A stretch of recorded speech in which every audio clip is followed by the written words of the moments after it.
여전히 좀 조심스러운 입장이고요. 네. 다 버리고 떠나자라는 말씀은 아니고 평균적인 투자자 입장에서는 하반기에 뭐 주가 지수가 한 번은 좀 출렁거릴 가능성을 염두에 두면서 현금 비중을 뭐 한 30-40% 정도는 들고.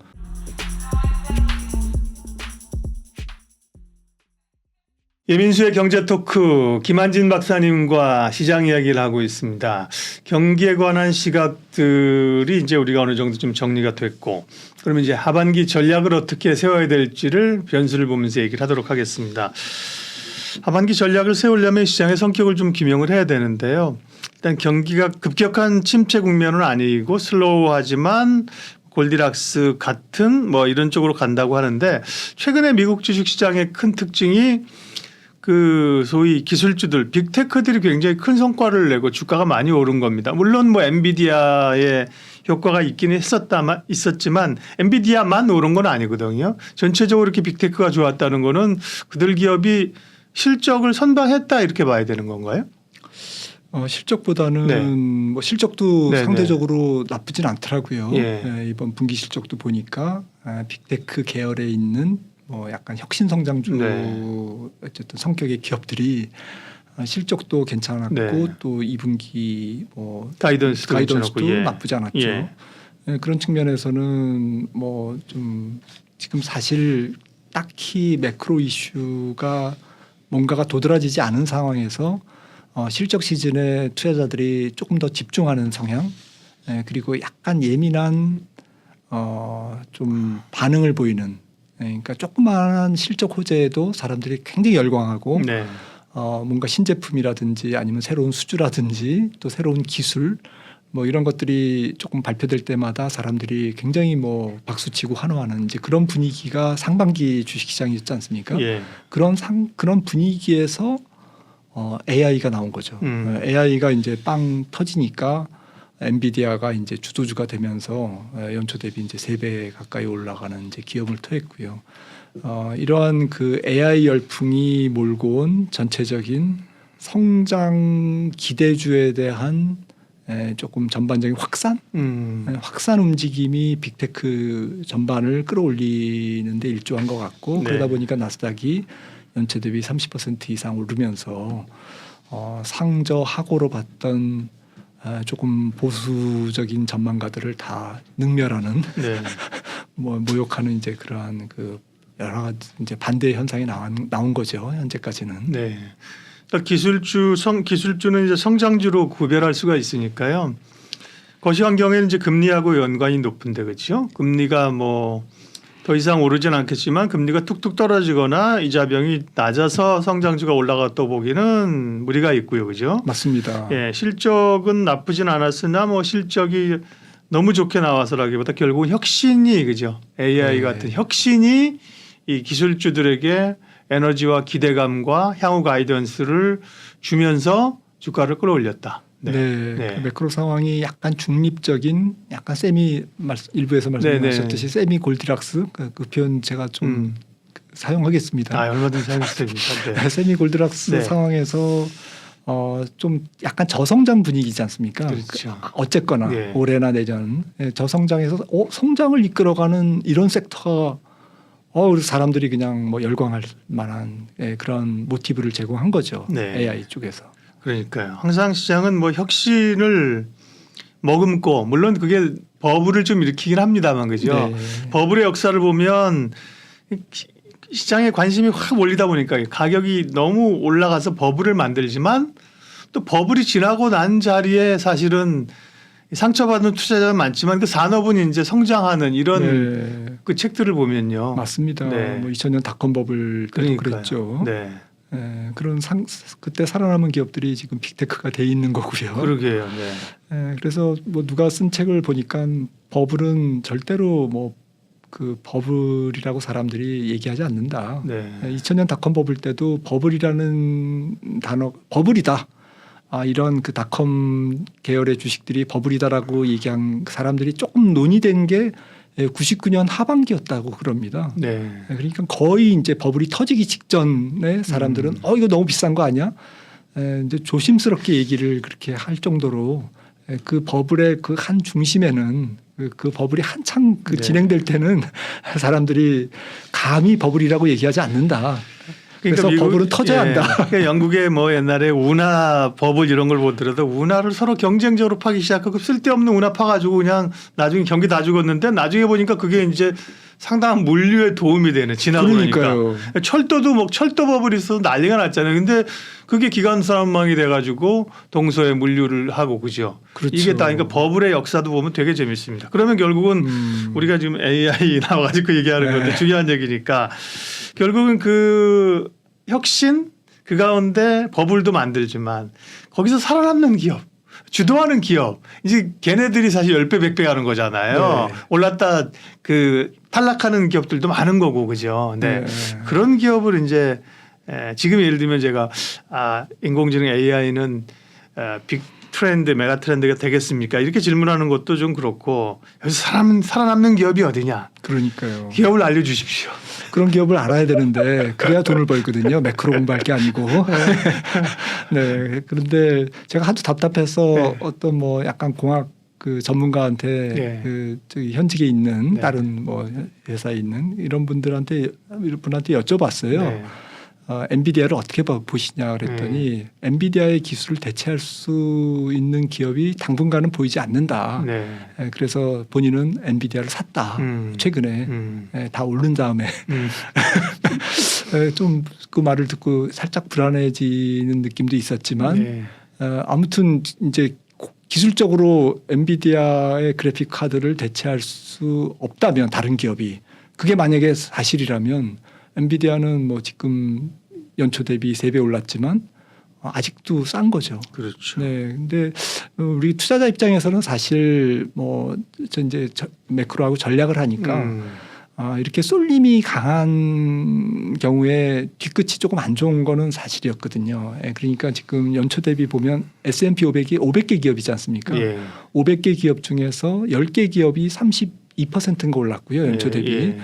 나머지 490개 기업을 이렇게 지금 동일 가중으로 만약에 네. 1달러씩 똑같이 투자했다 그러면 그냥 제자리입니다.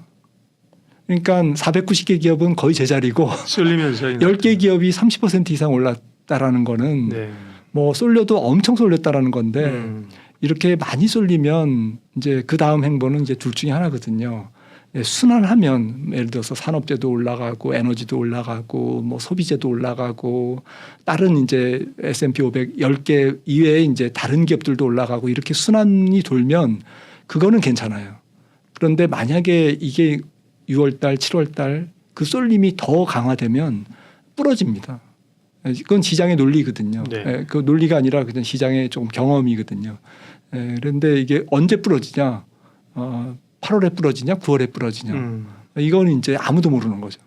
네. 그래서 이게 만약에 순환하면 이건 좀 그래도 시장이 좀 오래 가겠구나. 이렇게 보면 될 것 같아요. 네. AI 혁신에서 살아남는 기업을 말씀해 달라고 그러니까 경험상 부러지는 얘기를 하셔갖고 죄송합니다. 여담입니다. 아닙니다. 그다 경험이 그 맞습니다. 이제 하늘 높은 우리가 뭐 2차 전지에서 오래 봤지 않습니까? 2차 전지가 나쁘다는 게 아니라 그렇죠. 성장성이 없다는 게 아니라 그렇죠. 쉬어갈 수도 있는 거죠. 다 차치하고 보더라도 하늘 끝까지 오르는 주식은 없다 순간적으로. 그때 흥분해서 한 사람들은 상당히 고생하고 그죠. 고점에서 30% 조정을 이걸 견뎌낼 수 있냐는 거죠, 그죠? 그렇죠. 네, 그 얘기를 한 거고요. 기업 얘기를 하면 사실은 엔비디아 같은 기업 말씀하신 것처럼 또 미국에서 그런 엔비디아를 대체하거나 인공지능의 반열에 같이 주도할 수 있는 기업이 있겠죠. 근데 우리 한국 시장에 있으니까 그런 거를 잘 알 수가 없으니까 답답해요, 저도 사실은. 이런 글로벌 혁신들은 사실 다 혁신 기업들은 빅테크들은 미국에 있잖아요, 그죠? 네, 그러니까 예를 들면 국내에서는 그러면 우리 한국 투자를 하게 되니까 AI 관련해서 그러면 네이버 그나마 그죠? 네, 뭐 무슨 AI 뭐 이런 건 너무 이제 사실은 그 몸집이나 이게 작아서요, 그죠? AI 뭐 그러니까 아까 얘기한 반도체가 수요가 좋아지니까 그러면 뭐 삼성전자, 하이닉스 네이버 이 정도를 봐야 되는 거니까 그죠? 다이렉트리하게 연결된 게 아니니까 좀 답답해서 말씀드리는 거예요. 네. 네, 어쨌든 빅테크가 강한 이유를 좀 봤고요. 그러면 이제 빅테크가 강하게 왔다가 금리나 혹은 부채 한도 악재들이 사라지면서 또 고용지표 좋게 나오면서 경기가 그렇게 나쁘지 않네 하면서 미국도 다우 지수가 그동안 눌렸다가 좀 올라왔습니다. 그죠? 우리도 보면 뭐 조선, 화학, 철강 이런 경기 관련주들이 좀 바통을 받으려고 하는데요. 그거는 일정 부분 좀 바통을 받으면서 주식이 키맞추기를 할 수 있을까요? 예. 조금 이제 앞서도 말씀드렸듯이 그렇게 바통을 받고 조금 그 시장이 다변화되면 좀 한쪽이 쏠렸던 게 약간 들 쏠리면 쏠림이 좀 완화되면 시장의 체력도 조금 보강되고 또 좀 쏠렸던 기업들이 좀 기술적 조정을 보이면서 새로 에너지도 재충전하면서 이제 다시 또 바통을 이어받고 이러면서 이제 시장이 조금 오래 갈 수가 있잖아요. 그러니까 많이 안 빠지고 그런 측면에서 지금 굉장히 좀 중요한 시점 같습니다. 6월 달은 그러한 경기 관련주들이라든지 또 쏠리지 않았던 종목들이 조금 이렇게 순환매에 동참할 수 있는지 그러한 것들을 조금 관찰하면서 봐야 되는데 다행스럽게도 약간 그런 흐름이 나타나고 있습니다. 근데 좀 투자자 입장에서는 저는 이제 좀 개인적인 의견입니다만은 장기 관점, 그러니까 장기라고 하면 뭐 한 6개월이나 1년 혹은 그 이상 이렇게 좀 길게 보는 긴 호흡 입장에서는 저는 뭐 살 종목이 딱 정해져 있는 것 같아요. 그러니까 좀 성장주에 저는 이렇게 조금 더 집중하는 게 좋을 것 같습니다. 그러니까 엔비디아를 지금 뭐 사냐 안 사냐 이거는 이제 좀 개별 종목의 이슈지만 그러니까 예를 들어서 뭐 AI 중에서 엔비디아가 주도했다가 또 다른 이제 뭐 마이크로소프트가 또 주도주로 이제 나설 수가 있는 거고 이를테면 그러면서 또 AI뿐만 아니라 좀 성장주에 조금 가까운 그러한 4차 산업 계열의 이제 주식들 뭐 로봇이라든지 또 이제 뭐 이런 4차 산업은 아니더라도 좀 우리나라 같은 경우에는 아까 뭐 좀 딱히 다이렉트로 연결되는 종목이 없다고 말씀드렸는데 그래도 PR도 조금 착하면서 또 실적도 그런대로 괜찮은 뭐 소재 부품 장비주들 반도체 장비라든지 이런 쪽에서 좀 몸값이 높은 기업들이 있지 않습니까? 여러 뭐 해외 기업들이 이제 뭐 계속 달라고 우리나라 기업들의 이제 기술력을 좀 높게 평가해서 계속 수주를 요구하는 이제 그런 기업들 소재 부품 장비주들이라든지 또 4차 산업은 아니더라도 뭐 K 컨텐츠 이것도 이제 성장주지 않습니까? 그리고 또 뭐 약간 올드할 수도 있겠지만 뭐 방산이라든지 아니면 신재생이라든지 이런 쪽으로 저는 돈이 쏠릴 수밖에 없을 것 같아요. 그러니까 시장은 결국 뭐 주식시장이 아니라 돈의 쏠림은 정해져 있는 것 같아요. 이런 섹터 쪽으로 정해져 있기 때문에 이런 섹터가 이렇게 조금 순환하면서 계속 주도주의 반열에 있을 것 같아요. 그러니까 그런 종목들에서 종목을 골라야지 너무 이제 외곽에 있는 경기 관련주라 너무 경기 순환주라든지 에너지라든지 이런 쪽에 조금 너무 이렇게 깊숙이 빠지면 좀 못 돌아올 수도 있는 거죠. 좀 소외감이 있을 수 있죠. 예. 그 빅테크 성장주 경기 관련주겠고요. 달러 얘기를 좀 하겠습니다. 달러 얘기 많이 안 했는데 달러는 사실 전체적으로 저도 뭐 매일매일 체크 안 하는 거는 그만큼 이제 변동성이 작다는 거잖아요. 달러 인덱스 제가 안 봤습니다만 한 102 인덱스로 보면 102, 104 뭐 그 선 안에서 있지 않을까 싶어요. 맞습니다. 그럼 이제 미국의 이런 성장률이나 통화 정책 관련해서 보면 달러는 향후 어떻게 되는 건가? 그거와 함께 그 얘기를 해주시고 나면 이제 원화 얘기를 또 좀 해야 되겠습니다. 재밌는 게 달러가 조금 뭐 어쨌든 작년부터 이제 작년만큼은 강세가 아니지만 작년에 쭉 강세였고 올해도 이제 강보합세를 유지하고 있는데요. 이러한 달러 인덱스 추이하고 신흥국과 선진국 주가를 상대 강도 선진국 주가가 세냐 신흥국 주가가 세냐 이렇게 좀 달러랑 같이 매칭해서 보니까 달러가 강할 때는 신흥국 주식이 상대적으로 약하더라고요. 그렇죠. 또 약하니까 또 달러가 또 돈이 신흥국 쪽으로 안 가니까 또 달러가 조금 강한 그런 측면도 있고요. 어쨌거나 그런 측면에서 하반기에 만약에 좀 달러가 강보합이면 전체적으로 신흥국 증시가 선진국 대비 그렇게 세다라고 주장하기는 어렵다. 저는 이제 그렇게 결론을 갖고 있고요. 네. 하반기에는 경기가 어쨌거나 조금 둔화 추세, 그리고 내년까지도 경기 쪽에서 뭔가 이렇게 화려하게 이제 뭐 경기는 시끌벅적하고 경기는 이제 살아나 이런 분위기가 아니라면 달러는 그냥 뭐 달러 인덱스 기준으로 100이 사실 크게 붕괴될 가능성은 적은 거죠. 네. 그렇다고 보면 전체적으로는 신흥국보다는 선진국 주식을 한 6대4 혹은 7대3 정도로 저는 조금 우위로 보고 플레이를 하시는 게 좋지 않을까라고 생각을 하고 있고요. 또 나스닥이랑 다우랑 이렇게 상대 강도를 비교해 봤어요. 달러랑. 네. 그러니까 똑같이 나옵니다. 그러니까 나스닥이 성장주가 달러 강세기에 굉장히 강합니다. 왜냐하면 말씀 주셨듯이 미국의 성장주, 좋은 성장주가 많기 때문에, 혁신 성장주가 많기 때문에 사람들이 알게 모르게 미국 주식을 사는 거죠. 그리고 경기가 안 좋을 때 옛날에는 성장주가 조금 안 좋았는데 지금은 성장주의 PR이 그렇게 뭐 물론 엔비디아는 높지만 전체적으로는 높지 않거든요. 아주 무모하게 높은 상황은 아니고 그다음에 오히려 경기가 안 좋은데 약간 안정감이 있다.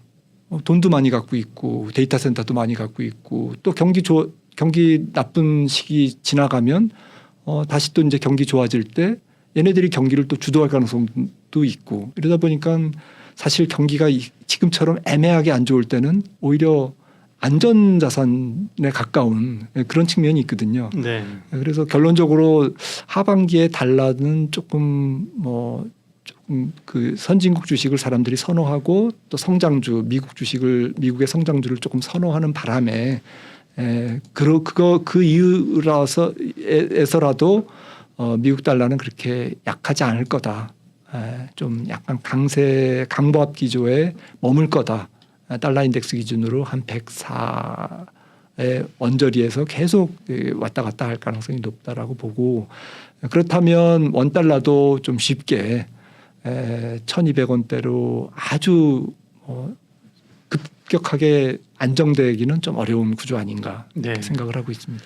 달러 인덱스가 104.07이네요. 대충 그 선에 있는데 네. 지난번에 한 120까지 달러 인덱스가 굉장히 강하게 갔던 그런 국면이 있었고 국내 시장에도 이머징에도 부담이 됐는데 그때 사실 생각했던 게 유럽이 너무 헤매니까 그렇잖아요. 그죠? 네. 달러 인덱스를 구성하는 측면 가운데 유로가 큰데 그죠? 예. 유로 뭐 에나 스위스인데 유로가 헤매니까 워낙 사실 달러가 갔는데 이제 유럽이 조금 중심을 잡아주니까 상대적으로 달러 인덱스를 좀 못 가게 누르는 그런 요인 것도 있는 것 같습니다. 그런 것도 있죠. 예, 예. 이제 유럽이 뭐 일단은 아직도 해결해야 될 문제는 많지만 네. 그래도 경제 전망이 조금 차분해졌고, 네. 그리고 전체적인 에너지 위기에서 좀 벗어나 있으니까요. 네. 유럽의 주가는 뭐 최고치입니다, 사실. 네. 유럽이 뭐 일본 사실 사상 최고치 가기 전에 유럽 주가 굉장히 좋았고요. 겨울이 춥지 않아서 사실은 에너지 대란이 없었고 또 이제 전쟁이 길어지다 보니까 나름 이제 살 길을 좀 찾는 것 같습니다. 그렇죠? 네. 유럽 경제 좋아지는 건 다행스럽고요. 원화 얘기 잠깐 하셨습니다만 조금 더 여쭤보면 그러니까 너무 뭐 국내 수출이 안 좋고 반도체 안 좋은 걸 알았는데 너무 1,330원 뭐 이때가 고착화돼 버려 가지고 얼마 전까지 네. 이렇게까지 원화가 약세라고 하는 건 좀 아니지 않은가 싶었는데 그죠? 오늘 뭐 장중에는 1,300원 밑으로 떨어졌다가 1,300원 초반인데요. 그러면 원화도 대충 뭐 이 정도 이제 좀 단기적으로는 1,300원 밑으로 어렵고 요 정도 수준이 이제 단기 조금 균형점을 찾아왔다 이렇게 보면 될까요? 네, 저는 하반기에 1,300원을 중심선으로 네. 조금 플러스 마이너스 5% 정도, 4~5%에서 이제 좁은 박스권을 보일 것 같고요. 네. 그러면 뭐 한 1,270원 하단은 네, 네. 상단은 뭐 다시 한 1,330원 그 정도 레인지가 아닐까. 그러니까 그 이유는 이제 글로벌 달러도 시원스럽게 약세로 못 가고 그런 상태에서 우리나라 수출이 조금 뭐 무역 수지가 회복은 하반기에 되겠지만 회복에 어쨌든 뭐 한계가 있을 거고 그리고 좀 정부 부채도 지금 늘어나고 있고 또 가계 부채는 안 줄고 이런 부분들이 좀 아무래도 외국인들이 조금 접근하는데 부채 문제는 좀 구조적인 문제거든요. 그런 상태에서 그래도 다행스러운 거는 좀 뭐 약간 확대해서 해석한다면 저는 일본과 한국이 조금 글로벌 자금 시장에서 글로벌 뭐 자본 흐름에서 미중 무역 분쟁에 좀 그 저기 수혜국의 입장에 좀 있지 네. 않나. 그러니까 중국으로 좀 들어가려고 했던 돈들이 일본이나 한국 시장으로 들어온다든지 또 직접 투자도 마찬가지고요. 간접 투자도 그렇고 그래서 좀 그런 측면에서는 그래도 원 달러가 완전히 좀 약세 구조로 빠지지는 않을 것 같아요. 네. 그러니까 1,350원 밑으로 극단적인 약세는 안 나타날 것 같습니다. 외국인들이 좀 사니까 사실은 또 이제 원화가 또 강세로 가는 측면도 네. 있고요. 또 외국인들은 그걸 노리면서 또 환차익도 보는 것 같고요. 네. 자, 이 시장의 주도주에 관한 흐름들 또 달러 방향성까지 얘기했고요. 이제 6월이 시작돼서 가고 있기 때문에요. 하반기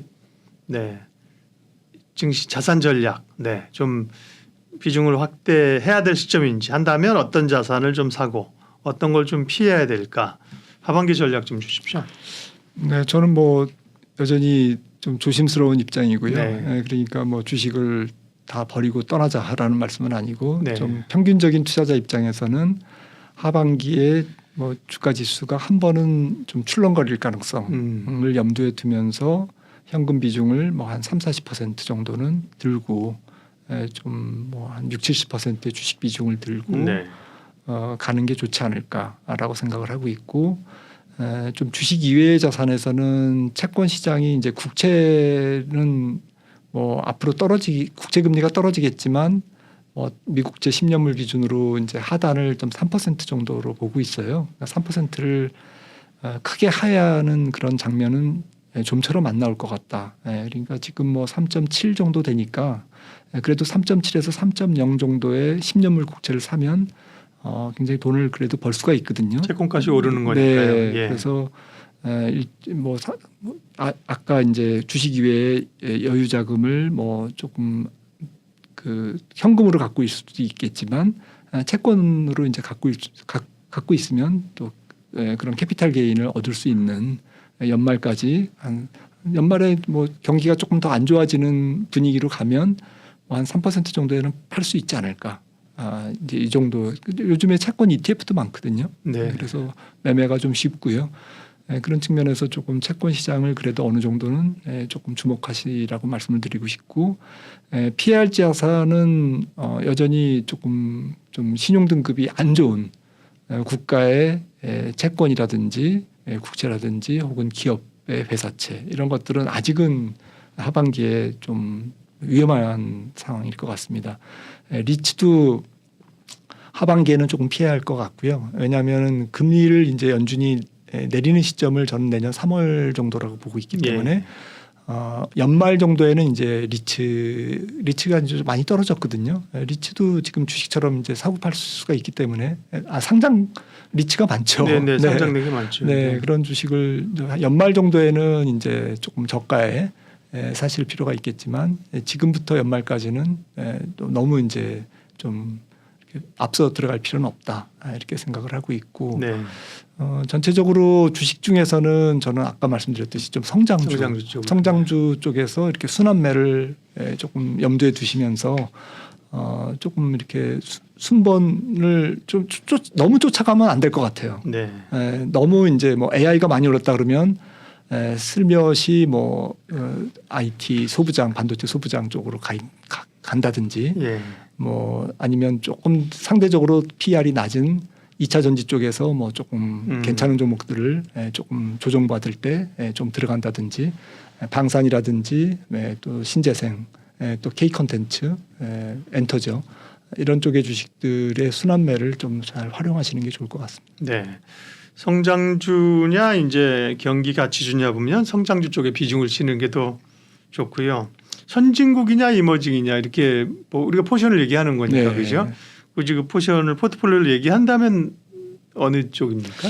저는 선진국이라고 예. 생각합니다. 예, 한국 주식은 좀 뭐 약간 선진국에 가깝고요. 예. 네, 지금. 네. 예, 이머징보다는 네, 네, 그 네. 선진 시장에서 투자의 기회가 있고 주식과 채권에 보면 뭐 기본적으로는 리스크 온이긴 하지만 그죠? 주식에만 너무 많은 비중을 실을 때는 여전히 아니다. 네. 네, 여유 자금은 항상 좀 총알을 준비해 놓고 있자. 네. 네. 채권도 조금 이제 사자고 말씀하셨고요. 네, 네. 이제 오늘도 이 시장 얘기를 쭉 이제 했었는데요. 근데 올해는 뭐 작년에 사실 워낙 시장이 고생을 해가지고 그죠. 보통은 이제 후유증들을 남기는 것 같습니다. 2020년 그때는 사실은 3,000포인트 가면서 워낙 올라서 막 기대감이 엄청 높았는데 그랬죠. 그때는 뭐 한 4천 그냥 갈 줄 알았어요, 그죠? 맞아요. 네, 그런데 그냥 또 작년에 워낙 사실 고생을 많이 시켰고 그러다 보니까 이제 그에 대한 반작용으로 또 올해는 사실 그렇게 뭐 경기나 사실 거시 환경이 좋지는 않지 않습니까, 그죠? 맞습니다. 네. 그래도 이제 좀 올라오는 것들이 네. 리스크온이 되는 것 같고, 그죠? 네. 네. 대략 그 전망치로 보면 증권사도 이제 그러니까 좋게 보지만 마냥 불리시하게 보는 것 같지는 않더라고요. 박스권을 좀 올리는 그러니까 대충 상단을 2,000한 뭐 600 정도 6, 700 했다면 2,000한 7, 800 네. 이 정도로 올리고 그러니까요. 상단을 올리다 보니까 이제 밴드가 커질 수는 없고 하단이 좀 따라가서 올라가고 올라가고. 뭐 2,000한 400? 네. 뭐 이런 스탠스인 것 같더라고요. 예, 그런 정도인 것 같습니다. 네. 근데 항상 뭐 이렇게 좀 잘 안 맞죠, 전망이. 네. 예, 근데 하반기 일단 연초의 전망은 안 맞았습니다. 네. 예, 상저 하고가 거의 대세였는데. 그 상고가 돼버렸죠. 네. 그러면 이제 상고 하고가 되냐? 네. 상고 상고 토고가 되냐? 예, 예, 지금 애매한 상황에서 6월을 맞이하고 있습니다. 네. 어쨌든 분위기는 좀 좋아서 한 3분기를 올해 남은 물론 안 맞지만 네.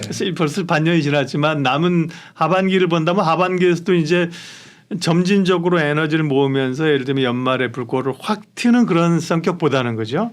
한 여름 가을쯤에 올랐다가 또 다시 좀 조정될 수 있는 네. 그러면 어떻게 보면 연말보다는 3분기를 좀 올해는 노리고 농사를 좀 지으려는 전략을 짜는 게 나을 것 같네요. 네, 맞습니다. 네. 그 제일 뭐 주식시장의 악재는 주가가 올라온 것만큼 더 큰 악재는 없다라는 말이 있지 않습니까? 네. 네, 그런 측면에서 일단 뭐 지금 주가가 만약에 저는 이제 주가 지수 자체가 올해 그렇게 대세 상승으로 주가 지수 자체가 이렇게 대세 상승으로 가지는 못할 거다. 그렇죠. 내년 예. 적어도 내년 상반기까지 네. 큰 폭에서는 박스권이다라고 이제 말씀드리고 싶고 네. 하반기만 놓고 보면 만약에 여름 장세를 더 뜨겁게 달리면 위로 그러면 가을에는 부러진다. 그렇죠. 라는 거고 만약에 3분기를 굉장히 겸손하게 네. 납작 엎드려서 뭐 이렇게 조정을 보이면 오히려 4분기에는 좀 기회가 있다. 네. 저는 그렇게 생각합니다. 기본적인 박스권이기 때문에 아까 말씀하신 것도 뭐 좋은 성장주 쪽에서도 한쪽에 쏠리는 것보다는 네. 오히려 좀 올라오면 또 성장주 딴에 있지만 들어오는 것 쪽으로 좀 네, 가고 네. 그죠. 네. 이런 좀 뭐 리밸런싱이랄까. 네. 네. 뭐 그런 기본적으로 완벽한 강세장, 굉장히 불리시한 장이 아니기 네. 때문에 그런 거죠, 그렇죠. 그러니까 올해는 네. 좀 트레이딩 하시는 분들이 네. 돈을 버시는 것 같아요. 네. 조금 무조건 이제 뭐 장기 투자는 올해는 좋았다가 다시 말고 네. 말았다가 다시 또 좋고 이제 그런 들었다 놨다 하는 그런 장인 네. 것 같습니다. 경제특구 오늘 김한진 박사님과 하반기 전략 세웠습니다. 고맙습니다.